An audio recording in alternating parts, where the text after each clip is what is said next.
आज इस वीडियो में हम बात करने वाले हैं कि ऐसी खबर की जिसने पूरे देश की राजनीति पे हलचल मचा दी है।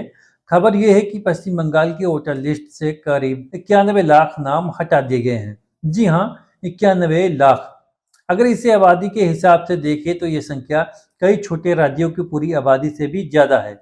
अब सवाल उठता है, क्या ये सभी वोटर फर्जी थे या फिर किसी बड़े राजनीतिक खेल की शुरुआत हो चुकी है? क्या चुनाव से पहले वोटर लिस्ट बदलकर चुनाव के नतीजे प्रभावित करने की कोशिश हो रही है? और बड़ा सवाल, अगर किसी आम आदमी का नाम वोटर लिस्ट से हट गया है तो उसका लोकतांत्रिक अधिकार खत्म हो जाएगा या नहीं?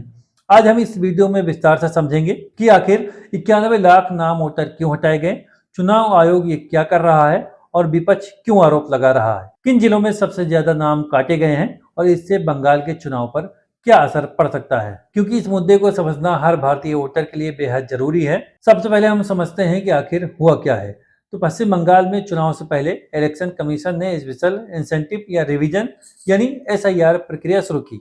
इस प्रक्रिया का मकसद होता है वोटर लिस्ट को अपडेट करना, फर्जी नाम हटाना, मृत लोगों के नाम हटाना, डुप्लीकेट वोटर का नाम हटाना और जो लोग दूसरे राज्यों में चले गए हैं उनका नाम हटाया जाना। इस जांच के बाद एक चौंकाने वाली रिपोर्ट सामने आई है कि करीब 91 लाख नाम वोटर लिस्ट से हटा दिए गए हैं। अब अगर आंकड़ों को समझे तो पहले बंगाल में कुल वोटर थे करीब 7 करोड़ 66 लाख, लेकिन संशोधन के बाद ये संख्या घटकर रह गई है करीब 7 करोड़ 4 लाख, यानी लगभग 12% वोटर लिस्ट से हटाए जा चुके हैं।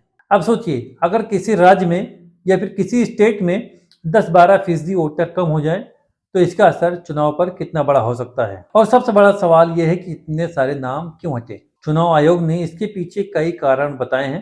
पहला कारण था डुप्लीकेट वोटर, क्योंकि बहुत सारे लोग पाए गए हैं जिनका नाम 2 अलग अलग जगहों पर दर्ज था। और दूसरा था मृत व्यक्ति। भारत में बड़ी संख्या ये भी होती है कि कई बार किसी व्यक्ति की मृत्यु के बाद भी उसका नाम वोटर लिस्ट में बना रहता है। इस प्रक्रिया में कई नाम हटाए गए हैं। और तीसरा कारण है दूसरे राज्य में शिफ्ट हो जाना।